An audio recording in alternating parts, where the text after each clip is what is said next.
மீண்டும் முனகல் சத்தம் கேட்டுச்சு. சட்டுன்னு திரும்பி பார்த்தேன். தாங்க முடியாத வழியில் என் குருஜியின் கண்கள் அப்படியே இடுங்கி போயிருந்துச்சு. நான் அவரை இழுத்து கொண்டு வந்த அந்த மரப்பலகை நனைஞ்சிருந்துச்சு. நான் வேகமாக ஓடி போனேன். அவரை குனிஞ்சு பார்த்தேன். இதற்கு மேல் என்னால் முடியாது என்றார் மெல்ல. நான் அப்படியே வானத்தை பார்த்தேன். அந்த மலை பிரதேசத்தில் அப்படியே வெண்மேகங்கள் ஒரு கீற்று கூட கிடையாது. அந்த மலை முழுவதும் சின்ன சின்ன மேகங்கள் சூழ்ந்து ஒரே இருட்டாக இருந்துச்சு. பெரிய பள்ளத்தாக்கு. நாங்கள் இருக்கிறது விளிம்பு. இந்த விளிம்புலேருந்து கீழே பார்த்தா மிகப்பெரிய பள்ளத்தாக்கு. ஏறக்குறைய 12 கிலோமீட்டர் நாங்கள் போனாதான் அங்கே கீழே ஒரு சமவெளி தெரிஞ்சுது. அதுக்குள்ளே போனால் அங்கே ஒரு சின்ன ஓடை மாதிரி இருந்துச்சு. இங்கேருந்து பார்த்தாலே தெரியுது. ஆனால் அதுக்கு எதிர்ப்புறமாக பார்த்தா இந்த ஓடை தண்ணி, மெதுவாக இருக்கக்கூடிய தண்ணி பாறைகள் மீது மோதி அங்கிட்ட காற்றாறு மாதிரி ஓடிட்டுருக்கு. இன்னும் 12 கிலோமீட்டர் பிரயாணம் பண்ணணும் அந்த சமவெளியை நாங்கள் அடையணும்னா. நான் அப்படியே பரிதவிச்சு பார்த்தேன். இதுக்கு மேல் அதுக்கு வாய்ப்பு கிடையாது. போகிறது ரொம்ப கஷ்டம். ஆனால் எப்படியாவது குருஜியை நான் கொண்டு போய் ஹரிராம்பூருக்கு சேர்த்தாகணும். இதுக்கு முன்னாடி நாங்கள் எங்கள் ஆசிரமத்திலேருந்து 2-3 முறை வந்திருக்கிறோம் சின்ன சின்ன முக்கியமான விஷயங்களுக்காக. அப்போலாம் 2 பகல் பொழுதுலேயே நாங்கள் இந்த மலை பிரதேசத்தை கடந்துருவோம். பனியும் மழையும் பொறிந்த இந்த ஒரு பிரதேசத்தை நாங்கள் கடப்பது எங்களுக்கு மிகப்பெரிய கஷ்டமாக தெரியல. ரொம்ப சாதாரணமாக நாங்கள் கடந்திருக்கோம். ஆனால் இந்த முறை அப்படி கிடையாது. நான் அப்படியே குருஜியை பார்த்தேன். நான் இதை நம்ம கடந்து போகணுன்னா, ஹரிராம்பூருக்கு நான் போகணுன்னா முதல்ல இந்த கீழே இருக்கக்கூடிய இந்த கணவாய் வழியாக நான் இறங்கி போய் அந்த சமவெளி அடையணும். அந்த சமவெளியை கடந்தவுடனே ஒரு காடு, அந்த காடை கடந்தவுடனே ஒரு சிற்றாறு, அந்த சிற்றாறை கடந்த உடனே தான் மனித நடமாடம், மனித வாடை அடிக்கக்கூடிய அந்த கிராமமே இருக்கும். இவ்வளோ நான் கடந்து போகணும். ஆனால் இனிமேல் அதுக்கு வாய்ப்பு கிடையாது. 2 பகல் பொழுதுகளில் கடந்த அந்த தூரத்தை இன்னைக்கு ஒரு பகல் பொழுது முழுவதும் எங்களால் பாதி தூரத்தை கூட இந்த மலையில் கடக்க முடியல. அவ்வளோதான். இன்னும் 1/2 மணி நேரம் தான் இருக்குது இருட்டுறதுக்கு. அதுக்குள்ளே என்னால் ரொம்ப தூரம் போக முடியாது. நான் மெல்ல குருஜி பக்கத்தில் போய் உட்காந்து பெரிய என்னுடைய சாக்கு பையை திறந்தேன். அதுக்குள்ளே பெரிய துப்பட்டி ஒன்று இருந்தது. அதை வெளியில் எடுத்தேன். அதுக்கப்புறம் நீளமான முரட்டு கம்பளியிலான ஒரு நீல பை இருந்தது. அதையும் எடுத்தேன். குருஜி மேலே இருந்த பழைய துப்பட்டி, அவருடைய உடையெல்லாம் களைஞ்சிட்டு அந்த புது துப்பட்டியால் அவர் உடம்பு முழுவதையும் அப்படியே நான் மூடினேன். மூடிட்டு அந்த நீல முரட்டு கம்பளி பைக்குள்ளே அவர் அப்படியே உள்ளே நுழைத்தேன். அதிலேயே அவர் முகத்தை மூட முடியும். ஆனால் நான் செய்யலை. ஒரு பெரிய கம்பளி ஷால் எடுத்து அப்படியே அவருடைய காதோடு பொத்தி அவருடைய முகத்தை மூடி அப்படியே பார்த்தேன். நான் காது முழுவதும் மூடிட்டேன். நான் அப்படியே மெல்ல குனிந்து குருஜிட்ட பார்த்தேன். ஏதாவது சாப்பிட்றீங்களா அப்படின்னு கேட்டேன். கொடு என்றார் மெல்ல, பலவீனமாய். நான் உடனடியாக என்கிட்ட 3 வித்தியமான விஷயங்கள் இருந்தது. ஒன்று, ஒரு பெரிய மூடி போட்ட தகர பெட்டி, அதை எடுத்து வெளியில் வச்சேன். அதுக்கடுத்து சிப்பாய்கள் பயன்படுத்தக்கூடிய தகர தவளை ஒன்று இருந்தது. அதை எடுத்து வெளியில் வச்சேன். அதில் கைப்பிடிலாம் இருக்கும். அதுக்கப்புறம் இராணுவத்தில் பயன்படுத்தக்கூடிய தண்ணீர் பாட்டில், இந்த 3ஐயும் வெளியில் எடுத்து வச்சு அந்த தகர குவளையில் நான் என்ன பண்ணேன், தண்ணி கொஞ்சம் ஊற்றி மூடி வைத்த தகரப்பட்டியை திறந்து அதில் மண்ணெண்ணெய் உறைஞ்சு போயிருந்துச்சு. தீக்குச்சியை கொளுத்தின உடனே குப்புன்னு தீ பிடிச்சிருச்சு. அதில் மேலே அப்படியே அந்த தகர குவாலையில் இருக்க தண்ணி கொஞ்சம் ஊற்றி அப்படியே ஹீட் பண்ணிகிட்டே இருந்தேன், கொதிக்க விட்டேன். அதுக்கப்புறம் நான் முதுகில் வச்சுருந்த அந்த பையை எடுத்து அதிலேருந்து கிழங்கு மாவு கொஞ்சம் எடுத்து அதில் போட்டு கலக்கினேன். நான் கலக்கிக்கிட்டே இருந்தேன். கொஞ்சம் கலக்கினோடனே இன்னும் கொஞ்சம் கெட்டியாக இருந்துச்சு. குடிக்கிற பக்குவம் வரணுன்றக்காண்டி இன்னும் கொஞ்சம் தண்ணியை கலந்து நல்லா நான் காய்ச்சிக்கிட்டே இருந்தேன். ஓரளவுக்கு நல்லா காய்ச்சி பக்குவம் அடைஞ்ச பிற்பாடு அப்படியே அந்த தகர பெட்டியை அந்த மூடியை வச்சு மூடினேன். மெல்ல அந்த தீ அணைஞ்சிருச்சு.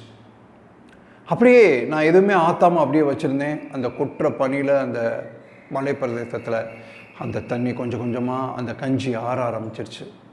குடிக்கிற பக்குவம் வந்தோடனே அதை எடுத்து மெல்ல குருஜிக்கு நான் வாயில் புகட்டினேன். 2 கவலை உறிஞ்சி குடித்த உடனே அவர் போதும் என்றார். அவர் முகம் கொஞ்சம் போதும், அவர் திருப்தியாக இருந்த மாதிரி நான் ஃபீல் பண்ணேன். மீதி இருக்கிற கஞ்சியை நான் அப்படியே குடிச்சிட்டு அந்த துணியால் எடுத்து நான் அந்த குவளையை துடைச்சி வச்சேன். ஏன்னா தண்ணி கொஞ்சமாக தான் இருக்குது, நாளை காலையில் வரைக்கும் அது தேவை, நான் இறங்கி போயெல்லாம் எடுத்துகிட்டு வர முடியாது. அதனால் பத்திரமா எடுத்து வச்சு மூடிக்கிட்டு நான் என்ன பண்ணுறேன், அந்த பார்த்தேன் எப்படிடா இந்த பிரதேசத்தை கடப்ப போகிறோம் அப்படின்னு சொல்லி பார்த்தா ஒரு பயமாக கூட இருந்துச்சு. எனக்கு மெல்லிய பயம் இருந்தது. குருஜி மெல்ல வாயை திறந்த மேனிக்கு மூச்சு விட்டுக்கிட்டே தூங்கினார்.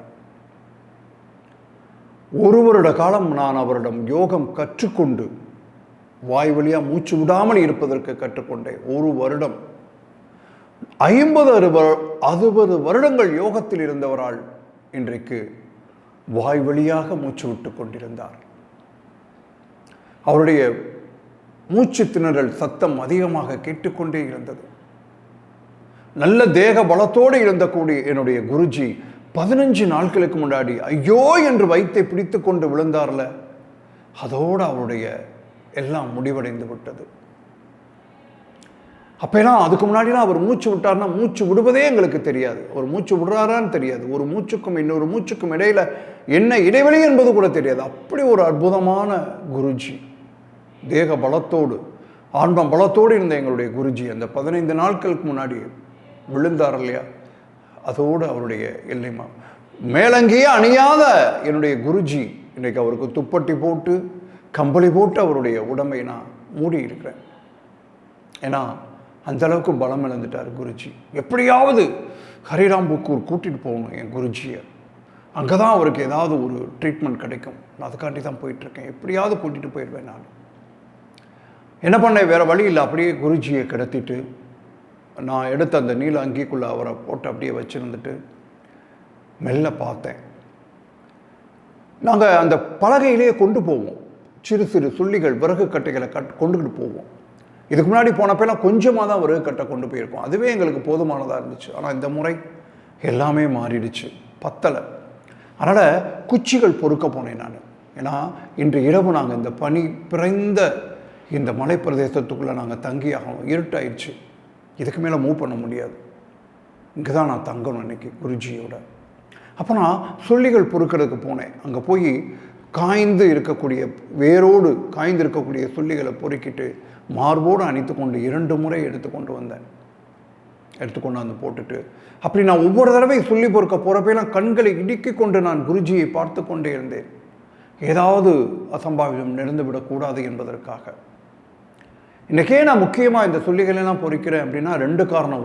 ஒன்று குருஜிக்கு அனல் தேவை, தணல் தேவை. ஏன்னா அவர் மூச்சு விட முடியாமல் சிரமப்படுறாரு, அவருக்கு தணல் வேண்டும். பனி கொட்ட ஆரம்பிச்சிடும், பஞ்சு பொதிகளாக பனி கொட்டும், அவரை பாதுகாக்கணும்.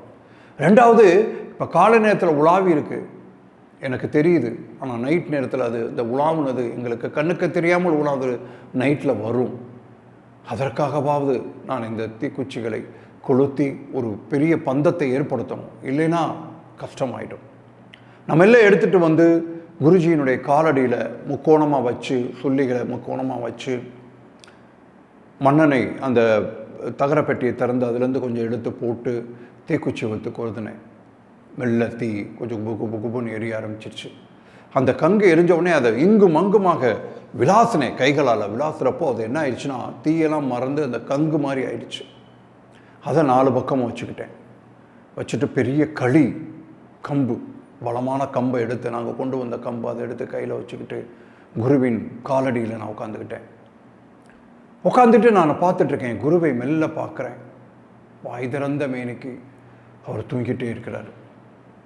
நான் அப்படியே என்னை நினச்சி பார்க்குறேன், இந்த மலை பிரதேசம் எல்லாத்தையும் பார்க்குறேன். பறவைகளே இல்லை அந்த மலை பிரதேசத்தில், பறவைகளே கிடையாது, எந்த சத்தமும் கிடையாது.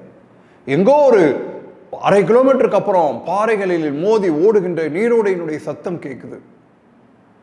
அப்புறம் குருஜியினுடைய மூச்சு திணறல் சத்தம் தான் கேட்டுக்கிட்டே இருக்கு. இது ரெண்டையும் கேட்டுக்கிட்டே நான் உட்கார்ந்துருக்கேன். இன்று இரவு நான் தூங்கக்கூடாது, நான் அசந்து விடக்கூடாது, எந்த காரணத்தை முன்னிட்டிலும் நான் என் சுயத்தை இழந்து விடக்கூடாது, நான் ரொம்ப ஜாக்கிரதையாக இருக்கணும் அப்படின்னு மனசுக்குள்ளே நினச்சிக்கிட்டு தைரியத்தை வர வச்சுக்கிட்டு நான் உட்காந்துருக்கேன். எப்படியாவது குருஜியை நான் கொண்டு போய் சேர்க்கணும், ஹரிராம்பூ சேர்த்தே ஆகணுன்றதான் என் மனசுக்குள்ள பெரிய வெறியாக இருந்துச்சு. வேறு எதை பற்றி எனக்கு சிந்தனை கிடையாது. நான் குருஜி கிட்ட போய் ஒரு காலத்தில் உட்காந்து அவர் குருஜி நிம்மதியாக குருகுலத்தில் படுத்திருக்கிறப்போ நான் வெளி பிரதேசத்தில் வந்து மனசை எப்படி விசாலப்படுத்துவது என்பதை நான் கற்றுக்கொண்டிருக்கிறேன். என் மனசை நான் விரிவாக்கிக்கிட்டே இருக்க முடியும். அப்படி கொஞ்சம் கொஞ்சமாக என் மனசை நான் விரிவாக்கி கொண்டிருக்கின்ற பொழுது, விரிதுபடுத்திக் கொண்டே இருக்கிற பொழுது என் உடம்பெல்லாம் லேசாயிடுச்சு. என் உடம்புல கனமே இல்லை. நான் ஒரு காற்றை போல மாறிக்கொண்டே இருந்தேன். என்னை விரிவடைஞ்சுக்கிட்டே இருந்தேன். நான் அப்படியே ஒரு லயத்திற்குள் போய்கொண்டே இருந்தேன். நான் இங்கே இருக்கக்கூடிய இருண்ட அந்த வானமும் மெல்ல சத்தமும் எனக்குள் இருந்து கொண்டுதான் இருந்தது. ஒரு வருடமாக நான் கற்றுக்கொண்ட அந்த யோக பயன் என்னை அப்படியே வேறொரு உலகத்துக்கு இட்டு சென்று கொண்டிருந்தது. நான் அப்படியே தொடைகளை இறுக்கி கொண்டு மீதி இருந்த ஒரு துப்பட்டாவை எடுத்து போர்த்தி கொண்டு நான் இடுங்கி அப்படியே உட்கார்ந்திருந்தேன். என் மனதை விரிவாக்கி கொண்டு இருக்கின்ற பொழுது ஏகப்பட்ட சத்தங்கள் என் மனதுக்குள், எங்கென்ன சின்ன சத்தம் என்றாலும் என் மனதுக்குள் வந்து கொண்டு தான் இருந்தது. என் எண்ணத்துக்குள் கேட்டுக்கொண்டு தான் இருந்தது. அப்படி நான் என்னை லயித்து ஒரு விரிவாக்கத்துக்குள் போய் என்னை மறக்கின்ற சூழ்நிலையில் திடீரென்று ஒரு விரும்பத்தகாத சத்தமும் அதற்குள் கேட்டது. நான் முழித்து கொண்டேன். என் லயத்துக்குள் ஏதோ ஒரு சத்தம், விரும்பத்தகாத சத்தம் கேட்டது. சட்டென்று முழித்து கொண்டேன். திரும்பி பார்க்கின்ற பொழுது மின்மினி பூச்சிகள் இங்கும் அங்கும் நகருவது தெரிந்தது. சட்டென்று களியை கையில் எடுத்தேன். சார் என்று விசாரி அடித்தேன்.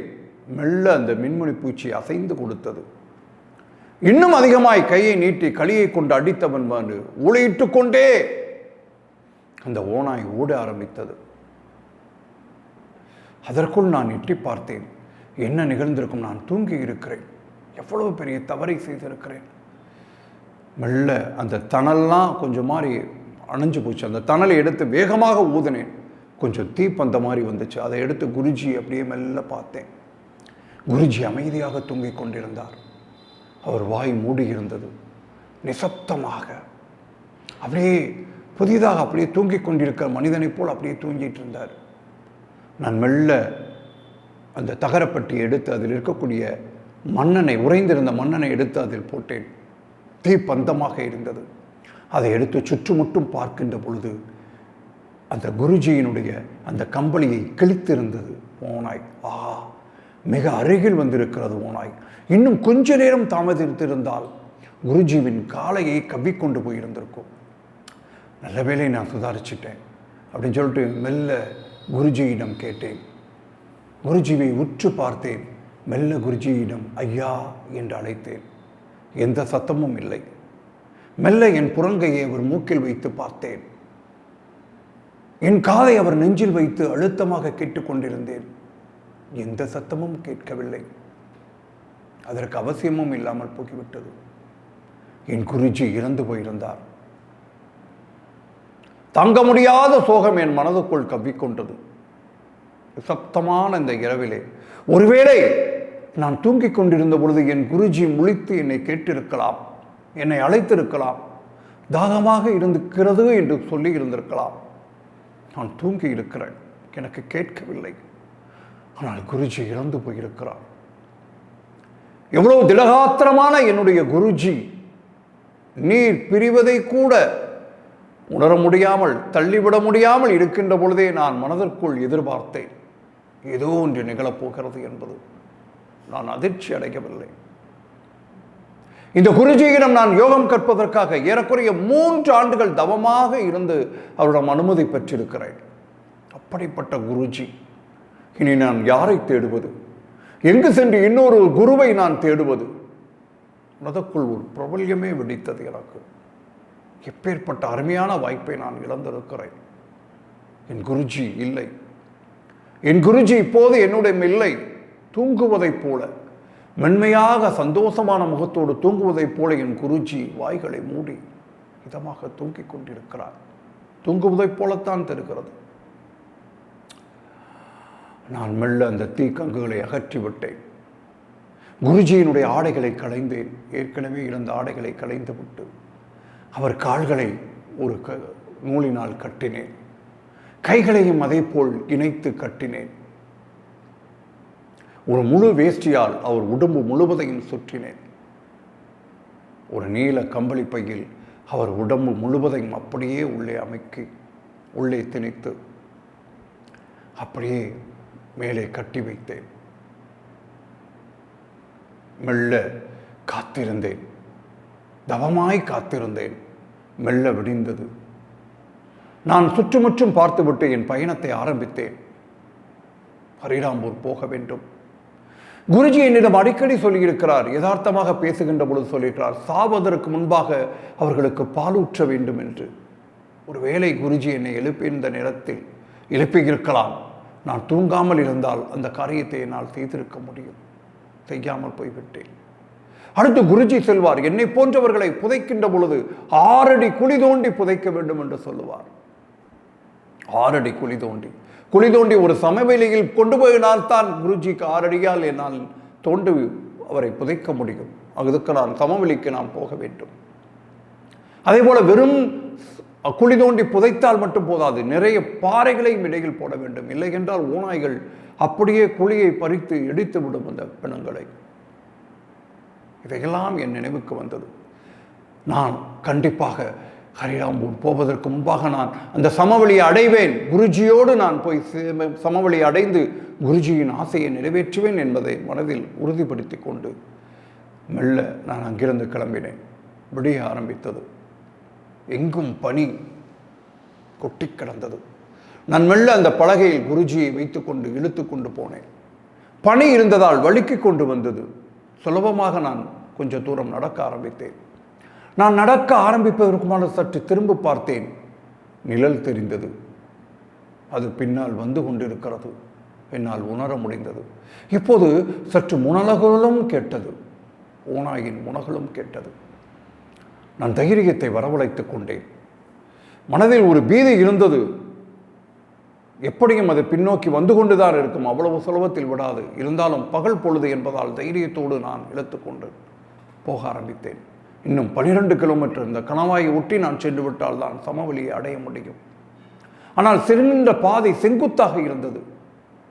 கொஞ்ச நேரம் ஆன பிற்பாடு, பகல் பொழுது வந்த பிற்பாடு, பனியெல்லாம் கரைந்து ஓடிய பிற்பாடு அவரை இழுத்து கொண்டு போவது என்னால் மிகவும் கடினமாக இருந்தது. மிகவும் லேசாக இருந்த இந்த குருஜி இறந்து போன பிற்பாடு இவ்வளவு கனமாக மாறியிருக்கிறார். உயிர் இல்லை என்றால் உடம்பு எவ்வளவு தூரம் கணக்கிறது. இழுத்து கொண்டு போய் சில நேரங்களில் என்னால் இழுக்க முடியவில்லை. பின்னால் இருந்து அந்த பலகையோடு அவரை தள்ளி அது ஒடிந்து விடவிடாமல் மெல்ல பிடித்து கொண்டு கடினமான பிரயாசையோடு நான் கடந்து கொண்டிருந்தேன். என்னுடைய நினைவு எனக்கு நாள் குருஜி 2 வாய் கஞ்சி கொடுத்த பிற்பாடு நான் சாப்பிட்ட சாப்பாடு தான். அதற்கப்புறம் நான் எதுவும் சாப்பிடவில்லை. பசிக்கவும் இல்லை எனக்கு. ஆனால் உடம்பு பலவீனமாக அதை போல ஃபீல் பண்ணேன். பார்த்தீங்கன்னா என் கண்ணில் பூச்சி ஓடுது. கறங்கி இருக்கேன். ஆனாலும் எனக்கு நான் இந்த சமவெளியை அடைந்து விட வேண்டும். இன்னொரு இரவுக்குள் நான் இறங்கிவிட வேண்டும் என்ற தீர்மானத்தோடு உடல் மனபலத்தோடு நான் இறங்குகிறேன். உடல் பலம் இருந்தது. ஆனால் அவ்வளவு தூரம் இறக்க முடியவில்லை. சரிவுகள் இருந்ததுனால பெரிய பெரிய சரிவுகள், செங்குத்து பாறைகளுடைய பிளவுகள் இருந்தது. சாதாரண உயிரினங்கள் கூட, விலங்கினங்கள் கூட அந்த பாறைகளுக்குள் போய் விழுந்து அங்கேயே இறந்து, அங்கேயே சாம்பலாகி, அங்கேயே தூசுகளாக மிதந்து கிடந்தது அந்த பாறை இடுக்குகளில். நான் அத்தனையும் பார்த்து கொண்டு மெதுவாக இறக்கிக் கொண்டே இருந்தேன். என் குருஜியை சுமந்து கொண்டு போய் கொண்டிருந்தேன். பின்னால் பார்த்து கொண்டே வந்தேன்.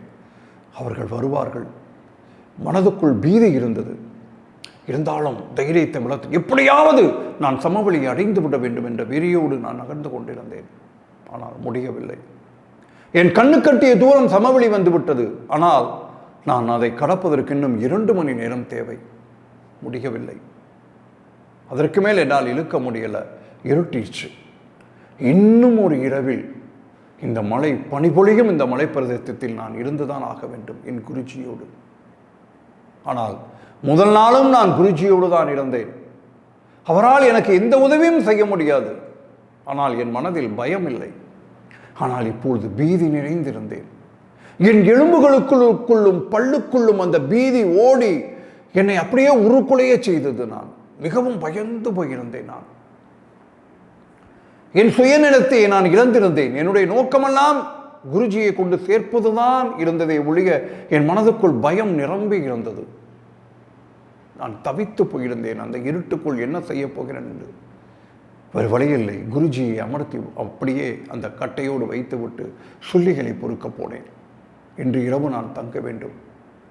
சுள்ளிகளை பொறுக்க போனால் அங்கே சுள்ளிகள் நிறைய கிடைக்கல. எனக்கு கொஞ்சம் இருக்கிறத கொஞ்சம் புரைச்சிட்டு நான் வந்தேன். 4 பெரிய கட்டைகள் தான் கிடைச்சது.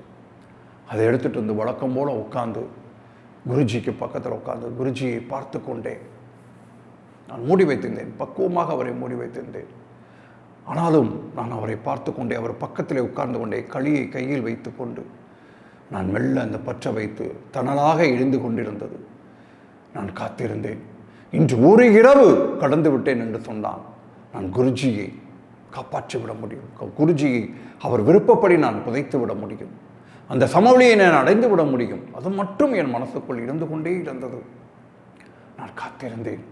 நடு இரவு வரைக்கும் ஒன்றும் நிகழவில்லை. எந்த சத்தமும் கிடையாது.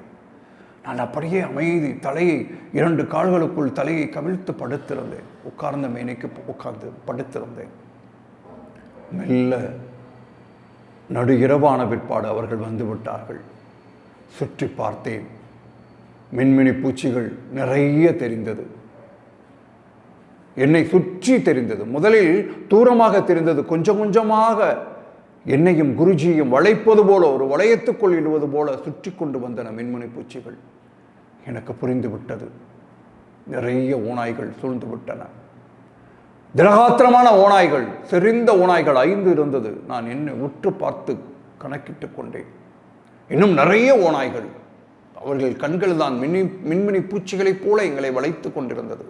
அவை மெதுவாக முன்னேறி கொண்டு வந்தது. எங்களை சுற்றி ஆக்ரோஷமாக வரவில்லை. ஆனால் எங்களை சுற்றி ஒரு வளையம் இட்டுக்கொண்டே இருந்தது. நான் வேறு வழி கிடையாது. 2 கங்குகளை கையில் எடுத்துக்கொண்டேன். ஒரு கங்கை எடுத்து இங்கும் அங்கும் விளாசி கொண்டே சுற்றி கொண்டே இருந்தேன். தீ பந்த வருகின்ற வரைக்கும் அவை சுற்றி வந்து கொண்டே இருந்தன. எனக்கும் அவளுக்கு அந்த ஓநாய்களுக்கும் இடையே ஒரு சமநிலை நிலவுவது போல அவைகளும் முன்னேறவில்லை, நானும் முன்னேறவில்லை. அப்படியே இருந்தேன். இப்படியே இந்த இரவை கழித்து விட்டால் பகல் விடிந்துவிடும், பகல் வந்துவிடும், எப்படியாவது இவைகள்லாம் ஓடிவிடும் என்ற நெற்பில் நான் இது தொடரட்டும் என்று காத்திருந்தேன். அவைகளும் ஒரு சமாதானத்துக்கு உடன்பட்டது போல, ஒரு நிர்பந்தத்தை போல அந்த வளையத்துக்குள்ளே சுற்றி வந்து கொண்டிருந்தன. நான் காத்து கொண்டிருந்தேன். இது நிகழாதா, இந்த இரவு முழுவதும் இப்படியே நிகழ்ந்து விடாதா நான் என்று தவித்துக் கொண்டிருந்தேன். மனதிற்குள் பீதி இருந்தது. முதலில் எனக்கு இவை வந்துவிடுமா என்ற பீதி இருந்த பொழுது மனம் கலங்கி இருந்தது. ஆனால் அவைகளை பார்த்த பிற்பாடு எனக்கு பீதி இல்லை. நான் அமைதியாகிவிட்டேன். சூழலை எதிர்கொள்ள நான் தயாராகிவிட்டேன். எனக்கும் அவர்களுக்குள்ளும் ஒரு மிகப்பெரிய போராட்டம் நிகழப்போகிறது. எப்போது வேண்டுமானாலும் நிகழலாம் என்பதை மனதில் விருத்தி கொண்டு நிகழக்கூடாது என்பதை என் எண்ணமாக தவித்து கொண்டு நான் பார்த்து கொண்டே இருந்தேன். நான் சுற்றி கொண்டிருந்த அந்த சீஸ் வாழை சட்டென்று அணைந்து போனது. அணைந்து போனதும் அப்படியே இந்த மலை பிரதேசமே சம்பித்தது போல அப்படி ஒரு மயான அமைதி. நான் சுதாரித்து இன்னொரு கட்டையை, கீழே இருக்கக்கூடிய கட்டையை, அந்த கங்கோடு இருக்கக்கூடிய கட்டையை எடுத்து வாயில் ஊதி நான் இன்னொரு சுவாலையாக மாற்றி எரிவதற்குள்ளாக வேகமாக ஒரு திரகாத்திரமான ஓநாய் என் மீது பறிந்து விழுந்தது. ஒரே கூச்சலோடு அத்தனை ஓநாய்களும் எங்கள் மீது பாய ஆரம்பித்தன. ஒரு ஓநாய் வேகமாக வந்து என் மீது, என் முகத்துக்கு நேராக வந்து என்னை பறிக்க வந்தது, என்னை கடிக்க வந்த பொழுது அப்படியே அந்த கங்கை அதன் வாயில் வைத்தேன். ஊளையிட்டு கொண்டே அலறிக்கொண்டே ஓடியது. நான் களிகளை எடுத்துக்கொண்டு இங்கும் அங்குமாக சுற்றி கொண்டே இருந்தேன். எங்களை நெருங்க விடாமல் இருப்பதற்காக சுற்றி கொண்டே இருந்தேன். ஒவ்வொரு அடிபடுகின்ற பொழுதும், ஒரு ஓநாய் மீது அந்த களியின் அடிபடுகின்ற பொழுதும் என் தோள்கள் எல்லாம் பீய்ந்து விழுவது போல வலித்தது. இருந்தாலும் நான் தொடர்ச்சியாக சுற்றி கொண்டே இருந்தேன். அவைகளை நெருங்க விடாமல் பார்த்து கொண்டே இருந்தேன். ஆனாலும் நான் சுற்றுகின்ற பொழுது அந்த வலுவான அந்த ஓநாய்கள் என் மீது பாய ஆரம்பித்தது, என்னை கடித்து இழுத்தது. நானும் கடி வாங்கினேன். என் இரத்தமும் ஓநாய்களின் இரத்தமும் சேர்ந்து கொண்டு பீச்சு அடித்தது. ஆனாலும் நான் விடவில்லை. அங்கு குருஜி மீது 4-5 ஓநாய்கள் வேகமாக பாய்ந்து அவருடைய கம்பளியை பீத்த ஆரம்பித்தது. நான் பட வேகமாக சுற்ற நிறைய ஓநாய்கள் அடி வாங்கி கொண்டு அலறிக்கொண்டு ஓடியது. எஞ்சி இருந்தது 3 ஓநாய்கள் தான். அந்த 3 ஓநாய்களை நான் வீழ்த்தி விட்டேன் என்று சொன்னால் நான் எப்படியாவது இந்த இக்கட்டிலிருந்து விடுபட முடியும். ஒரு ஓநாய் மட்டும் என் மீது ஆக்ரோஷமாக ஏதோ இரட்டை சகோதரனை போல என்னோடு போராடி கொண்டே இருந்தது. நான் மேலே கம்பை சுழற்றினால் கீழே பாய்ந்தது, கீழே கம்பை சுழற்றினால் மேலே வந்து என்னை அடித்தது. என் உடம்பெல்லாம் என் அங்கியெல்லாம் இரத்த கலரியாக்கி போனது. நான் நிறைய அடி வாங்கி விட்டேன், நிறைய கடி வாங்கி விட்டேன். இரத்த கலரியாக நான் நின்று கொண்டிருந்தேன். ஆனாலும் போராடி கொண்டிருந்தேன். என்னுடைய ஆக்ரோஷம் தாமல், நான் இருக்கின்ற இடத்தை பார்க்காமல், குருஜியை நினைக்காமல், மற்ற ஓநாய்களை பற்றி நினைக்காமல், திடீரென்று வெறிபிடித்தவனாய் அந்த ஒரு ஓநாயை விரட்டி கொண்டு ஓடினேன். அது என் விரட்டலுக்கு பயந்து வேகமாக காட்டுக்குள் ஓடி ஒளிந்தது. பெருகிக்கொண்டே ஊளையிட்டு கொண்டே ஓடியது. நான் திருப்தியாக திரும்பி பார்த்தேன். அந்த 2 ஓநாய்கள் அப்படியே என் குருஜியை இழுத்து கொண்டு போன, கண் முன்னாடி இழுத்து கொண்டு ஓடின. ஐயோ என்று கத்திக்கொண்டே, குருஜி என்று கத்திக்கொண்டே நான் வேகமாக அந்த ஓநாய்களை விரட்டி ஓடினேன். தட்டென்று தடுமாறி விழுந்தேன். அந்த குருஜியை கடத்தி கொண்டு போன பலகை என் கால்களை தட்டி விட்டு அப்படியே நான் குப்புரடிக்க விழுகிறேன். நான் விழுவதற்கு முன்பாகவே என் சுயநிலவை இழந்து விட்டேன். மீண்டும் நான் முழித்த போது விடிந்திருந்தது. சூரிய வெளிச்சம் என் கண்களின் மீது நேராக அடித்தது. தட்டென்று உதறிக்கொண்டு எழுந்தேன். உடம்பு முழுவதும் பணிகளையெல்லாம் விலக்கி கொண்டு சட்டென்று நிமிர்ந்து பார்த்தேன். அங்கே 2 ஓநாய்கள் இழுத்து கொண்டு அப்படியே, அந்த ஓநாய்கள் நான் விரட்டி போவதனால் அப்படியே இழுத்துக்கிட்டு அந்த ஓநாய்களும் குருஜியும் அந்த விளிம்பில் பள்ளத்தாக்கில் விழுந்ததை நான் கடைசி நிமிடத்தில் பார்த்தேன். வேகமாக ஓடிக்கொண்டு அந்த கணவாயின் ஓரமாக மெல்ல இறங்கி பார்த்தேன். அங்கே குருஜியின் வயிறு குதறப்பட்டிருந்தது. அவரின் தலைகள் இல்லை, குருஜியின் தலை இல்லை. உடம்பெல்லாம் அப்படியே இரத்தமாக உறைந்திருந்தது. அவர் கை விரல்களில் நான் கட்டியிருந்த கட்டுகள் அவிழ்ந்திருந்தன, அருந்து போயிருந்தன. குருஜியின் வலது கை பிடியில் ஒரு ஓநாயின் தோளோடு சேர்த்த அந்த கால்கள் இருந்தது. அசோகமித்திரனின் பிரயாணம் என்ற சிறுகதை ஒரு அற்புதமான, ஒரு கற்பனையான, ஒரு வளமிக்க ஒரு மலை பிரதேசம், ஒரு குருவுக்கும் ஒரு சீடனுக்குமான நேசம், குருவின் உயர்வு, ஒரு சீடனின் பணி, இப்படி ஏதோ ஒரு ஊருக்கு நம்மளையெல்லாம் பிரயாணமாக அழைத்து சென்றிருக்கிறது இந்த சிறுகதை.